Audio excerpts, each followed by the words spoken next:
Shubhodayam, welcome to morning session. Gently kept your hands on your face for 10 seconds. 10, 9, 8, 7, 6, 5, 4, 3, 2, 1, 0. అరచేతులు చూస్తూ నెమ్మదిగా కడిదరిద్దాం. 5, 4, 3, 2, 1, 0. ముందుగా మనందరికీ గురువుగారైన బ్రహ్మర్షి పితామహ పత్రిజీకి సహస్ర కోటి నమస్సుమానులు, సహస్ర కోటి కృతజ్ఞతలు అర్పించుకుంటూ ఓషో గారిని ఆహ్వానించుకుందాం. ఓషో గారి ద్వారా మనం ఉపనిషత్తుల యొక్క గురువు శిష్యుల యొక్క సంబంధాల గురించి విశ్లేషణ తెలుసుకుందాం. So let's go to the topic.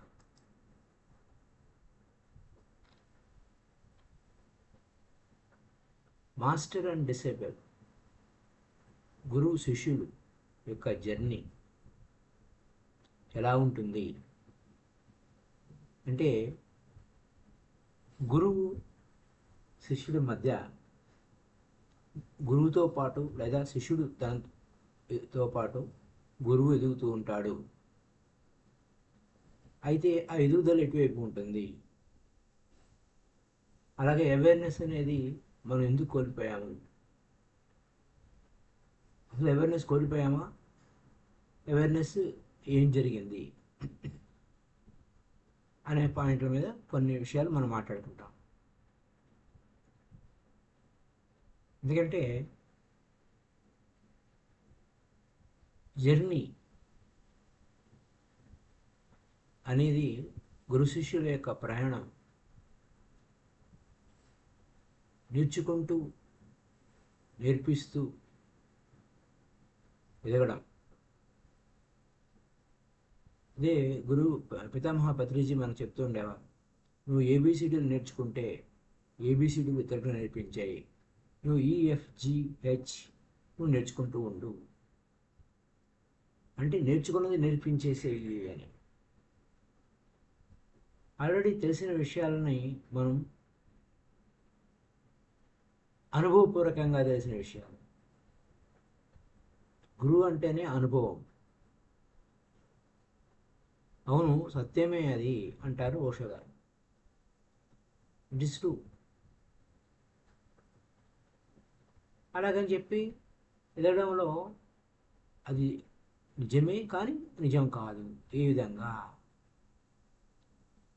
అంటే, ఒక పరిణామక్రమం అనేది ఎలా సంభవిస్తుందంటే, ఎవరి పరిణామక్రమం వారిది.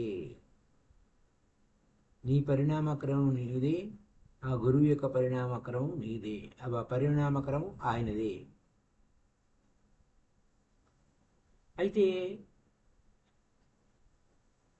శిష్యుడి యొక్క పరిణామక్రమం తన స్వయం వైపు ఉంటుంది. ఆ గురువు యొక్క పరిణామక్రమం ఏ విధంగా ఉంటుందో ఉనికి సర్వస్వం మీద ఉంటుంది. ఉనికి సర్వస్వం వైపుకు ఉంటుంది. శిష్యుడు తన లోపలికి తాను ప్రవేశిస్తాడు. అదే గురువు విత్ ఇన్ అండ్ వితౌట్, లోపల బయట, బియాండ్ ప్రయాణం చేస్తాడు. అది అక్కడ కీ పాయింట్. అంటే ఆ గురువు యొక్క ఎదుగుదల రెండింటికి అతీత స్థితి, beyond, with in and without, లోపలికి బయటకి దాటిన స్థితి. అయితే ఆ గురువు యొక్క ప్రేమ మనకు ఎంతో అద్భుతంగా చేతిలో చేసి ప్రయాణం చేస్తున్నట్టుగా ఉంటుంది. ఏ విధంగా అంటే, సూర్యోదయం అవుతుంది. ఉదయం లేవగానే మనకు సూర్యోదయం అవుతుంది. మనం లేస్తేనే సూర్యోదయం కాదు, సూర్యోదయం అయిన తర్వాత మనం లేస్తాం. అక్కడ పాటలు పాడుతూ ఉంటాయి పక్షులు, పుష్పాలు వికసిస్తూ ఉంటాయి, తన సుగంధాన్ని పంచిపెడుతూ ఉంటాయి, సూర్యుడు ఉదయిస్తూ ఉంటాడు. ఆ సూర్యోదయాన్ని చూసి వికసించే పుష్పాలు ఉన్నాయి. అది చేతిలో చేయి వేసినట్టు, హ్యాండ్ ఇన్ హ్యాండ్. కానీ డిస్టెన్స్ ఈజ్ ఫార్. అక్కడ డిస్టెన్స్ అనేది ఎంతనా పని జరిగిపోతూనే ఉంటుంది. ఆ సూర్యుడు ఎక్కడున్నాడు, ఎంత దూరంలో ఉన్నాడు, ఈ భూమికి సూర్యుడికి ఎంత దూరంలో ఉంది. కానీ ఆ సూర్యుడిని చూసి వికసించే పువ్వులు, ఆ సూర్యోదయం వస్తున్నప్పుడు, ఆ ఉషోదయం అవుతున్నప్పుడు పక్షులు పాడే పాటలు, అది అక్కడ నా పాయింట్. అంటే ఆ చేతుల్లో అది ఎంత దూరం ఉన్నా ఆ గురువు యొక్క ప్రేమ ప్రవాహం మనకు వస్తూనే ఉంటుంది. అలాగే సూర్యుని యొక్క కాంతి కిరణాలు మనం తాకుతూనే ఉంటాయి. నేను మీలోనే ఉన్నాను. ఆ గురువు ఏమంటాడు, గురువు శ్వాసే గురువు అన్నాడు మన పితామహపతి. ఆ గురువు మనలోనే ఉన్నాడు, కానీ దూరంగా ఉన్నాడు. ఆ యొక్క గులాబీ వికసిస్తుంది, ఆ పువ్వు వికసిస్తుంది, గులాబీ పువ్వు వికసిస్తుంది. కానీ సూర్యోదయం అవుతున్నప్పుడు గులాబీ పువ్వు వికసిస్తుంది. మరి ఆ గులాబీ ఆ సూర్యుడు లేకపోతే వికసించదు.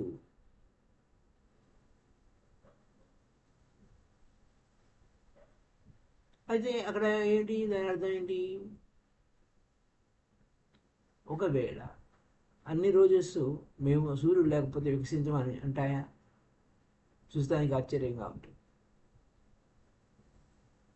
ఎవరి కోసం అవి వికసిస్తూ ఉంటాయి? ఎవరి కోసం? ఎవరు సూర్యుడు ఉదయిస్తున్నాడు? For what? అంటే ఈ ఉనికి సర్వస్వం అంతా ప్రతి జీవరాశితోనూ కనెక్ట్ అయి ఉంది, ఎంతో ఎంతో సన్నిహితంగా. దూరం ఎంతైనా కావచ్చు, అది దూరం పెద్ద మ్యాటర్ కాదు. సరే, ఫుల్ మూన్ రోజు అంటే పౌర్ణమి రోజు నైట్ మహాసాగరం ఎంత ఆటుపోట్లకు లోనవుతుంది, ఓషన్. మరి ఆ యొక్క చంద్రుడి యొక్క ప్రభావం, ఆ పూర్ణ చంద్రుడి యొక్క ప్రభావం, ఫుల్ మూన్ యొక్క ప్రభావం ఆ సముద్రమే పడుతుంది. అయ్యి అక్కడ హ్యాండ్ ఇన్ హ్యాండ్. కానీ ఆ మూన్ ఎక్కడున్నాడు? ఇది అంటే ఆ చేతి మనం ఆ ఒక చేతిలో చేయి వేసి నడిచినట్టుగా ఉంటుంది, కనెక్షన్ ఉంది. కానీ ఆ మూన్ ఎంత దూరంలో ఉన్నాడు, ఆ చంద్రుడు ఎంత దూరంలో ఉన్నాడు? కేవలం సముద్రం ఒకటే ప్రభావితం అవ్వదు, మనం కూడా ఆ పౌర్ణమి రోజుల్లో ఎఫెక్ట్ అవుతాము. మనలో ఎందుకని అలా మన మీద చంద్రుడి యొక్క ప్రభావం పడుతుందంటే 80% మనలో దాదాపు 80% ఓషనే ఉంది, వాటరే ఉంది, ఓషన్ వాటరే ఉంది, పునేరియా ఉంది లోపల.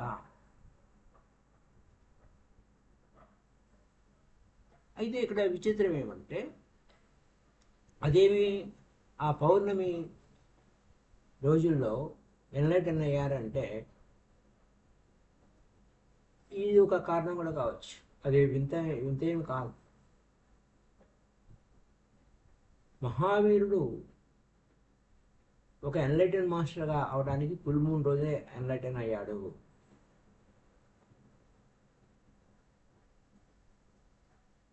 అయితే ఇక్కడ Mahavir have all become enlighten on full moon day.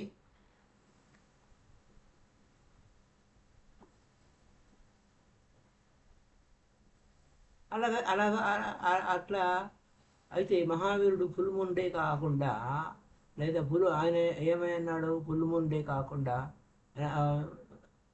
అమావాస్య రోజు చేశాడు అనుకోండి, నో మూన్ డే, డార్క్నెస్. అప్పుడు మహావీరుడికి ఆ పేరు ఇవ్వరు. మహావీరుడు అంటే గొప్ప యోధుడు, ప్రవాహానికి ఎదురెదుతాడు.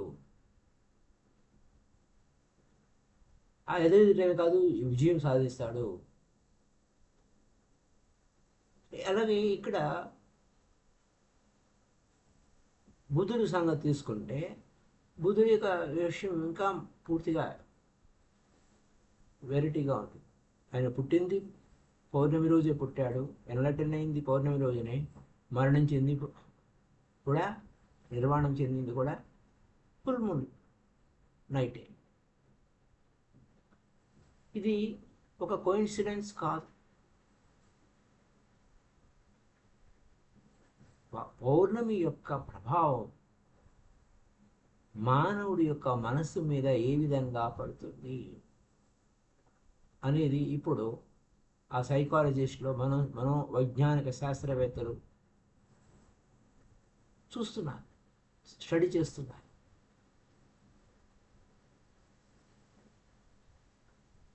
అయితే పౌర్ణమి నైటు చాలామంది మనసులో మానసికమైనటువంటి ప్రభావం పొందిన వాళ్ళు ఉంటారు. మిగిలిన రోజుల దాకంటే పౌర్ణమి రోజు ఎక్కువ ప్రభావం పొందిన వాళ్ళు ఉంటారు. అయితే కొంతమంది మానసికమైనటువంటి సరైన ఆ మనసుని సరైన దిశ వైపుకి, ధ్యానం వైపుకి వెళ్ళకపోతే కొంతమంది సూసైడ్ చేసుకునే వాళ్ళు కూడా ఉంటారు. ఆ విధంగా అకౌంట్స్ కంప్లీట్ అంటే లెక్కలు వేస్తే ఆల్మోస్ట్ డబుల్ ఉంటారు. ఇలా డిఫరెంట్ యాటిట్యూడ్లో ఉన్నవారు వారి మానసిక ప్రవృత్తి ఎక్కువగా ఉంటుంది. అదే ప్రశాంత స్థితికి అభ్యాసం చేసిన వాళ్ళు మరింత లోతైన ప్రశాంత స్థితికి వెళ్ళిన వాళ్ళు ఉంటారు. నీ నుంచి నువ్వు దూరంగా వెళ్ళిపోతే ఇంకా మరింత దూరంగా వెళ్ళిపోవడం ఉంటుంది. కానీ ఏం జరిగినా ఆ ఫుల్ మూన్ నైట్ అనేది మానవుడి యొక్క మనస్సు మీద ఎక్కువ ప్రభావం చూపిస్తుంది. ఆ ఫుల్ మూన్ అంటే ఆ చంద్రుడు చాలా దూరంగా ఉన్నప్పటికీ అది నీ మీద ప్రభావం చూపిస్తుంది. ఈ విధంగా మొదటి నుంచి ఈ కవులు వారి కవిత్వంలో కానీ, పెయింటర్స్ వారి యొక్క చిత్రకళ లేఖనంలో కానీ ఒక శిల్పి తన శిల్పాన్ని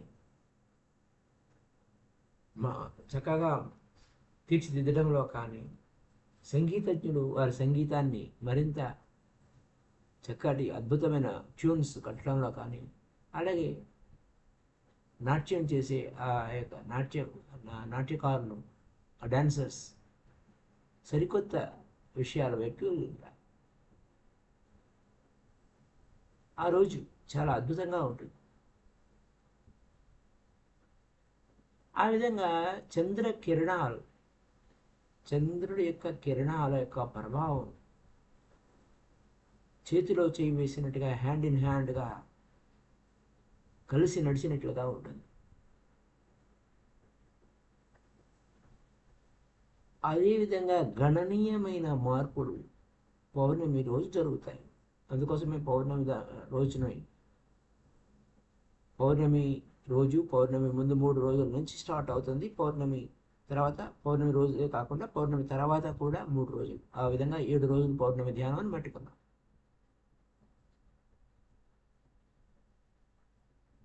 అలాగే పరిణామ క్రమాలనేవి ఒక అతీత స్థితికి చేరుకునే వైనం అనేది ఇక్కడ ఉంటుంది. నువ్వు ఎటువైపు వెళ్తున్నావు? ఎన్లైటన్మెంట్ వైపు వెళ్తున్నావు. నేను ఎటువైపు వెళ్తున్నాను అంటే ఆ గురువు ఎటువైపు వెళ్తున్నాడు, గో బియాండ్ వెళ్తున్నాడు, ఆ స్థితిని దాటి వెళ్తున్నాడు.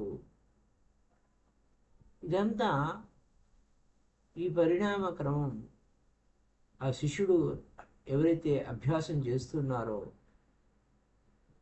మరింత సాధన చేస్తున్నారో ఆ సాధకుల యొక్క స్థితులు ఏ విధంగా ఉన్నాయని ఆ గురువులు పరిశీలిస్తూ ఉంటారు. ఆ చంద్రబింబం మనకి దగ్గరగా వస్తుంది, ఆ చంద్రుడు మనకు దగ్గరగా వస్తాడు, ఆ పూర్ణచంద్రుడు.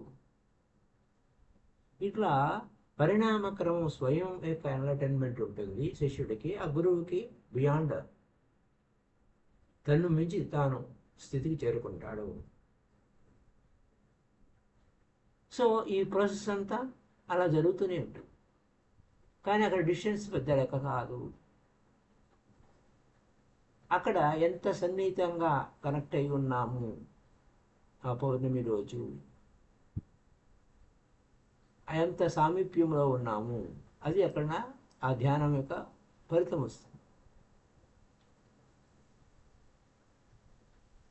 అయితే ఇక్కడ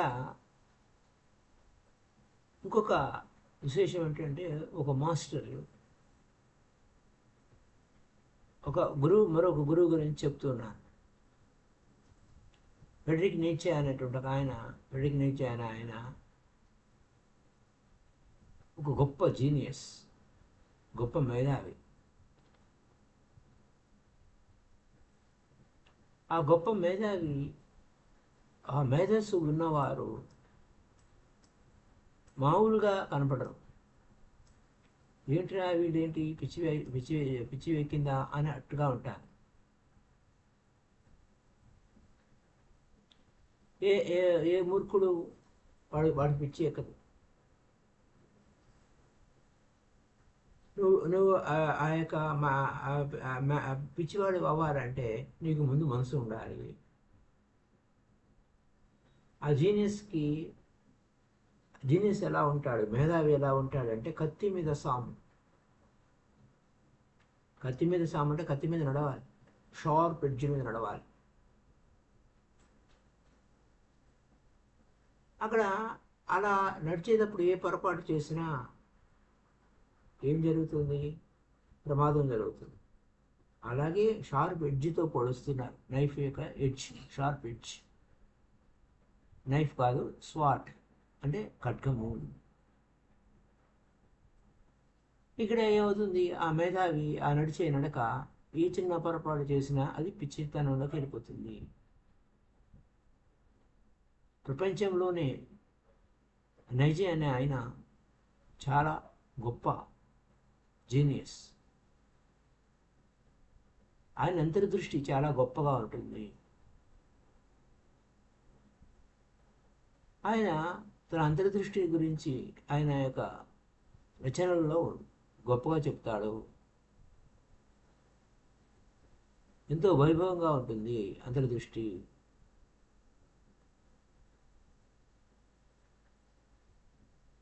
అలా ఆయన అంతర్దృష్టిలో మునిగి తన అనేక వ్యాసాలు రచించాడు.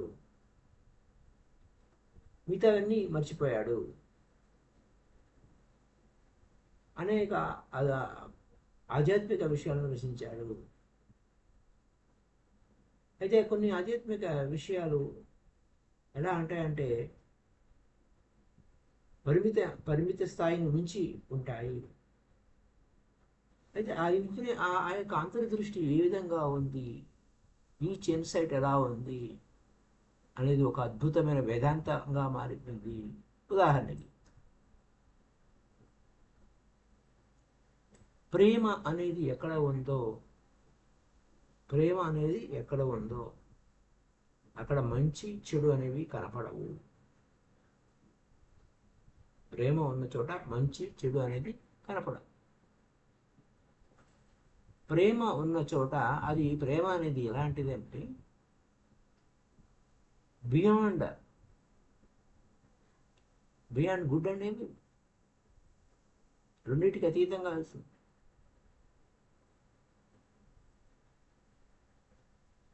అయితే ఈ యొక్క కీ పాయింట్ ఆధారంగా చేసుకొని కేవలం ప్రేమ యొక్క వైభవం గురించి మొత్తం అన్ని దాంట్లోనే ఎక్కువ వ్యాసాలు ఉన్నాయి, ఆయన రచనలు ఉన్నాయి.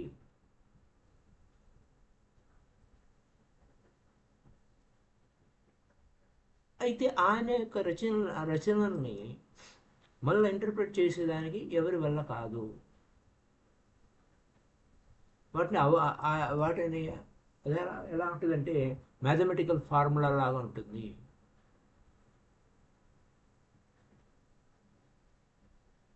ఆయన మరొకటి బెర్నార్డ్ రస్సెల్ అనేటువంటి ఒక మాస్టరు. ఆయన ఏంటి, ఒక లెక్కల సూత్రాలు. దేనికి లెక్కల సూత్రాలు? భక్తుడికి 265 పేజెస్ బుక్ రాశాడు. Simple thing. కేవలం 220 పేజీల పుస్తకం, అంత గొప్ప పెద్ద పుస్తకం ఎలా రాయటం ఒక లెక్కల మీద? అంటే ఏంటి, 2+2 4, ఇంకా అంతే.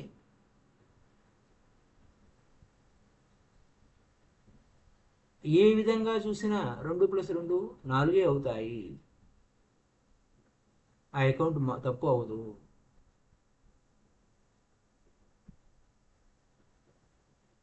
అది ఇంకేది దాని గురించి ఆ వివరణ ఇవ్వడంలో, అనేక రకాలుగా ఇవ్వడంలో ఆయన ఏది ఎవరికి వదిలిపెట్టలేదు, మొత్తం అంతా ఆయన రాశారు.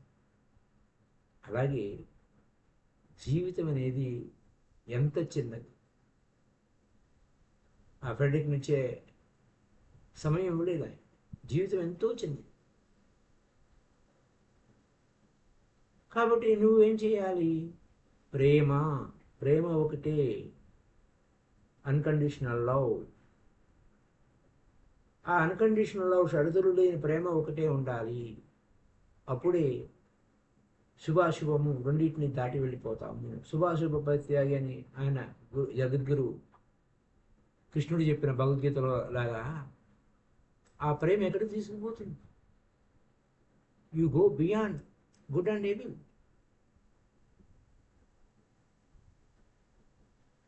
ఆ ప్రేమకి అది నువ్వు మంచి చేస్తున్నావా, నువ్వు మంచి ఇతరులకు ఇతరులు నీకు మంచి చేస్తున్నారా, చెడు చేస్తున్నారా అనేదేం చూడదు. ప్రేమించడం ఒక్కటే తెలుసు దానికి. కానీ అది ఎంత సరైనదో అంతకంటే గొప్ప ప్రమాదకారి కూడా. ఆయన రైటే, కానీ ప్రమాదకరమైన రైట్. దాని యొక్క ప్రభావం ఎలా తీసుకుంటారు? స్టేట్మెంట్ యొక్క ప్రభావం సాధారణంగా కొన్ని వందల సంవత్సరాలు ప్రేమ గురించి మాట్లాడేవాళ్ళే ఉంటారు. ప్రేమకు ప్రత్యామ్నాయ విషయాలే ఉంటారు. ప్రేమే మంచిది అని చెప్పేవాళ్ళు ఉంటారు. కానీ బియాండ్ వెళ్ళేవాళ్ళెలా ఎంతమంది ఉన్నారు? అందుకోసం అపకారికి ఉపకారమున పెమ్మన్నకు చేయువాడు నేర్పరి సుమతి అని ఆ సుమతి శతకంలో కూడా అలాగే ఉంది. ప్రేమ హాని చేయలేదు, ప్రేమ విధ్వంసం చేయదు. ప్రేమ అనేది నీకు వినాశకర ధోరణిలో పోదు. ప్రేమ అనేది ప్రేమ అనేది చెడు చేయలేదు.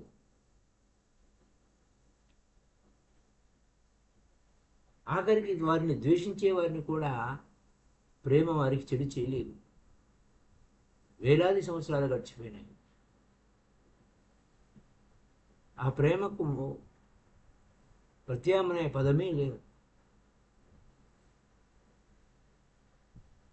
ప్రేమ అనేది ఎలా అంటే అపకారికి ఉపకారం అనేది, ఆ యొక్క గుడ్నెస్ అనేది, ఆ మంచితనం అనేది అలానే ఉంటుంది.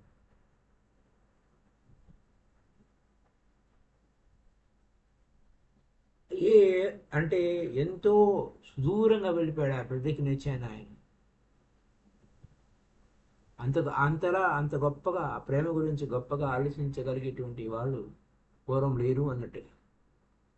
అది ఒక మేధావి యొక్క గొప్పతనం. ఆ మేధస్సు దృష్టి అంతా ఆ ప్రేమ మీద పెట్టినప్పుడు ఆ వెలుతురు వస్తుంది, ఆ వెలుగు వచ్చింది, నూతన కిరణం వచ్చింది, నూతనమైన వెలుగు ప్రవేశించింది. ఈ ప్రపంచం ఆ వెలుగుతో నింపబడింది. అప్పుడు ఆయన సరికొత్త ద్వారాలు ఓపెన్ చేశాడు, సరికొత్త కిటికీలు ఓపెన్ చేశాడు. కానీ అతను అలాగని చెప్పి దాని గురించి ఏమైనా వివరణ ఇచ్చాడా అంటే వివరణ ఇవ్వలేదు. అవును, కరెక్టే. మంచి చెడు ద్వంద్వాలు అవి, ఒకదానికి ఒకటి వ్యతిరేక పదాలు, కానీ కలిసే ఉంటాయి. చీకటి వెలుగులాగా, మళ్ళా జననము మరణములాగా, లైఫ్ అండ్ డెత్ లాగా, ఇవన్నీ ఒకదానికి ఒకటి వ్యతిరేకమైన పదాలు కలిసే ఉంటాయి, విడిపోవు. వాటిని విడగొట్టలేం. అయితే ఇక్కడ ఏమైంది, నువ్వు కనుక ప్రేమిస్తే నీలో ప్రేమ వలన నీకు మంచితనమే ఉంటుంది తప్ప అక్కడ ద్వేషం లేదు. కానీ ఏమవుతుంది, ప్రేమకు వ్యతిరేక పదం ద్వేషము, అది నీడలాగా వెంటబడుతూనే ఉంటుంది. కానీ ఆ నీడ విడవదు. ప్రపంచంలో ఎన్నో వేల సంవత్సరాల నుంచి చూస్తూనే ఉన్నాము ఏం జరుగుతుందో. ఇక్కడ సైకో అనలిస్టు ఏమిటి ఇది ఎలా అంటే సన్నిహిత శత్రువు, ప్రియమైన శత్రువు. అది ప్రేమ గురించి చెప్తే అది ఏంటి, ఆ ప్రేమకి ఎంతో శత్రువు ఎవరాయా అంటే ద్వేషమే.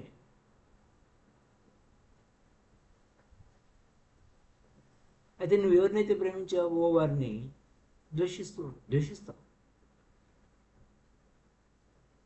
ఎందుకని, ఇది కాలచక్రం లాంటిది, పగలు రాత్రి లాంటిది.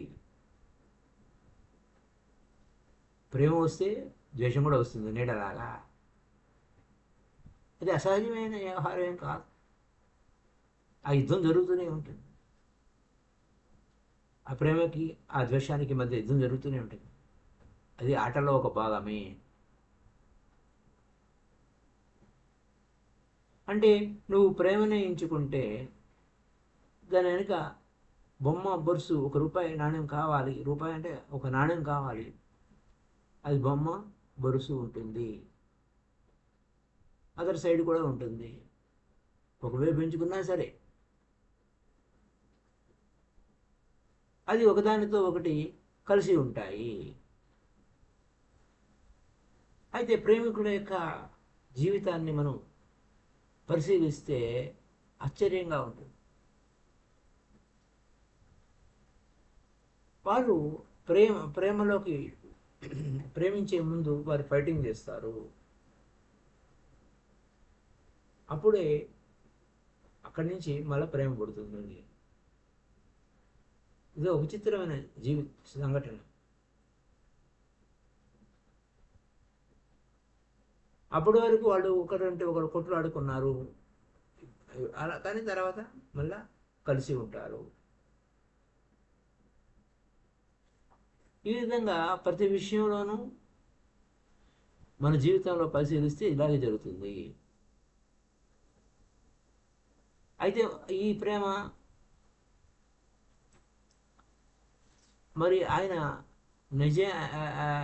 ఆయన చెప్పినటువంటి ఆ నిశ్చయమైనటువంటి ఆయన చెప్పిన ఆయన ప్రేమ కాదు, దానికి అర్థం లేదు. అక్కడ ఏంటి, ఆయన ప్రేమ స్త్రీ పురుషుల మధ్య ప్రేమ కాదు అని చెప్పేది బియాండ్ లవ్. ఎనీబడి, ఎనర్జీ,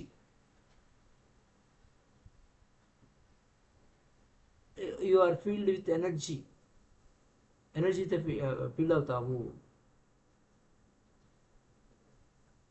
అలాగే ఒక రోజ్ ఫ్లవర్ వికసించింది, దాని సుగంధాన్ని పంచిపడుతుంది, ఆ పెర్ఫ్యూము.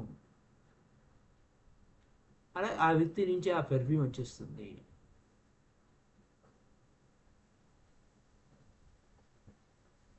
ఆర్డినరీ లవ్ కంటే బియాండ్ వెళ్ళిన లవ్ అది.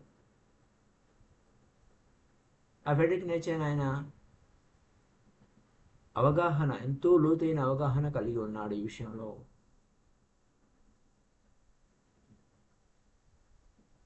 ఎందుకంటే కేవలం అంతర్దృష్టి అనేది అక్కడే ఆ మేధస్సులోనే ఆగిపోయాడు. ఎందుచేత అలా ఆగిపోయాడు, స్టక్ అయిపోయాడు అంటే మెడిటేషన్ ఫౌండేషన్ లేదు ఆయనకి. No foundation meditation. ఆ మెడిటేషన్ అనే సంగతి ఆయనకు తెలియదు. అదే మన ఈ తూర్పు దేశాల్లో పుట్టి ఉన్నట్టయితే అతను మరొక బుద్ధుడుగా మారిపోయేవాడు, అంతకంటే తక్కువ ఉండేవాడు కాదు.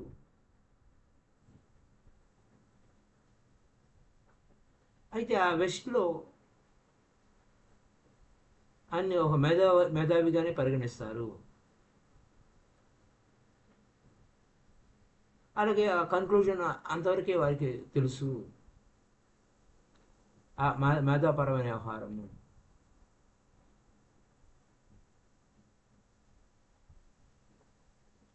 అయినా అక్కడ meditators, he tried to reach where only meditators are allowed. కొంత ప్రాంతానికి వెళ్తే మీరు ధ్యానులు అయితే లోపలికి రండి అని బోర్డు పెడతారు, ప్రయత్నించారు వెళ్ళడానికి.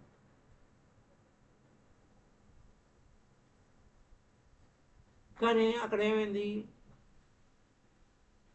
ఆ ఎంతో ఉన్నతమైన శిఖరాన్ని దాకా చేరుకున్న ప్రేమలో బియాండ్ గుడ్ అండ్ బ్యాడ్, అంటే ఆ శుభము అశుభాన్ని దాటి హైయెస్ట్ స్టేట్కి వెళ్ళినా అక్కడి నుంచి పడిపోయాడు.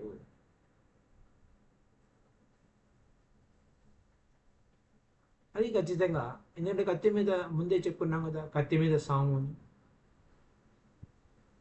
ఖడ్గం మీద స్వాము అని. అక్కడ ఏమాత్రం అజాగ్రత్తగా ఉన్నా చీకట్లో పడిపోయాడు. అదే ఈ యొక్క ఈస్ట్లో అయితే అలా జరిగి ఉండేది కాదు. ఆ వెస్ట్ కాబట్టి అది సంభవిస్తుంది ఆ విధంగా.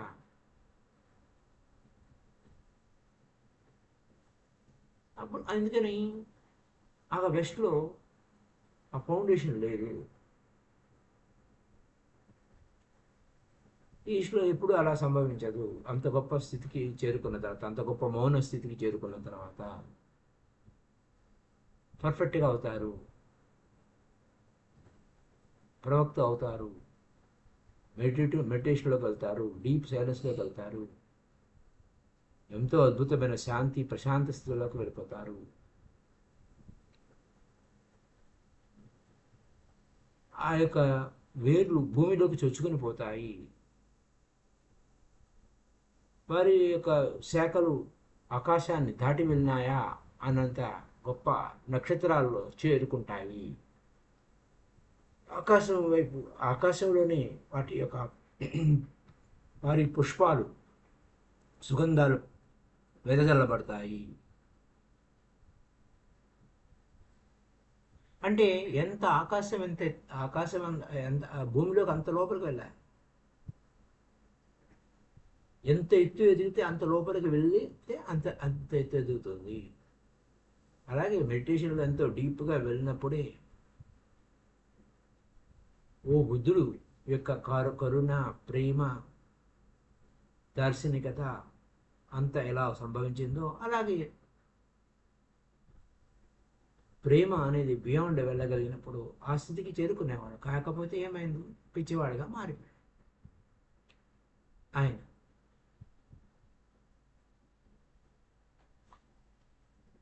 అయితే ఒక విచిత్రమైన సంఘటన చెప్పి ముగించుకుందాం ఈరోజు. ఏంటంటే జపాన్లో బోన్సాయి అనేటువంటి ఒక కళ అని చెప్తారు, కానీ అది కళ కాదు, అది ఒక హత్య అంటారు ఓషో గారు. అయితే దాని గురించి ఎందుకు హత్య అన్నారు, ఏమిటి అనే విషయాలని రేపటి ఎపిసోడ్లో చెప్పుకుందాం. బోన్సాయి అనేటువంటి కళ అంటే ఇక్కడ ఏంటి, ఆ జపాన్లో చేసింది ఏంటి,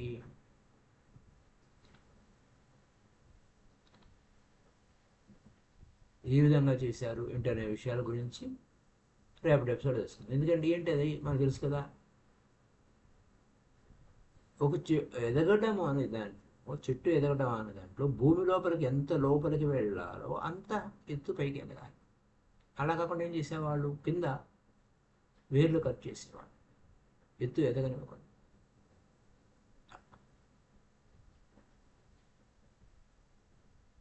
ఓల్డ్ ఆర్ట్, కానీ ఇట్ ఇస్ నాట్ ఆర్ట్ అంటారు, అది హత్య అంటారు, చెట్టును హత్య చేయడం.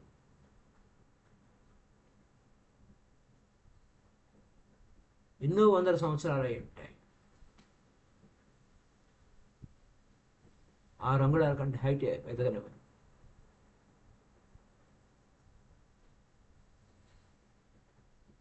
సరే చూద్దాం దాని గురించి రేపటి episode. Thank you very much. ఎందుకంటే లాంగ్ అయితే మళ్ళీ మనం కష్టం కదా, అందుకోసం అక్కడితో ఆపుతుంది. Thank you. Happy to.